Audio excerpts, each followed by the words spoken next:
જય હિન્દ દોસ્તો, ઘણા બધા વિદ્યાર્થીનો પ્રશ્ન છે કે સર અમારે 5 કિલોમીટર દોડ પૂરું જ નથી થતું. તો દોસ્તો તમારે પહેલા જ દિવસે 5 કિલોમીટર દોડ કરવાનું જ નથી. પહેલા દિવસે તમે 1 મિનિટ દોડો, 2 મિનિટ બીજા દિવસે દોડો, ત્રીજા દિવસે 3 મિનિટ દોડો, ચોથા દિવસે 3 મિનિટ ના દોડાય તો 2.5 મિનિટ દોડો, પણ તમે સ્ટેપ બાય સ્ટેપ દોડો. એક દિવસ પછી રોજ તમે સહેજ એક પગલું વધો. જેમ કે જે દોસ્તને દોડાતું જ નથી સાવ, જે પહેલા દિવસે 10 પગલાં દોડ્યો છે તે બીજા દિવસે 12 પગલાં દોડવાની પ્રેક્ટિસ કરે.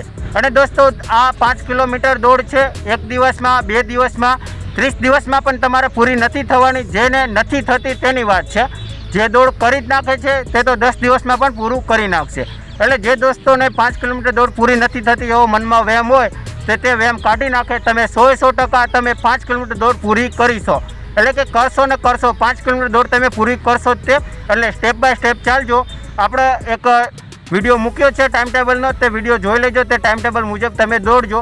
અથવા તો આપણે રોજ સાંજે 5:30 વાગે લાઈવ આવીને આપણે તે ટાઈમ ટેબલ ફોલો કરીએ છીએ. તો તમે લાઈવમાં આવીને પણ તમારો પ્રશ્નનો જવાબ લઈ શકો છો. એટલે કે તમારો કંઈ પણ પ્રશ્ન હોય તો તમે મને લાઈવમાં પૂછી શકો છો. તો ચાલો દોસ્તો મળીએ સાંજના 5:30ના લાઈવમાં. એટલે કે લાઈવમાં આપણે 5 કિલોમીટર લાઈવ રનિંગ કરીએ છીએ. તો ચાલો દોસ્તો મળીએ કાલના વિડીયોમાં. જય હિન્દ, જય ભારત.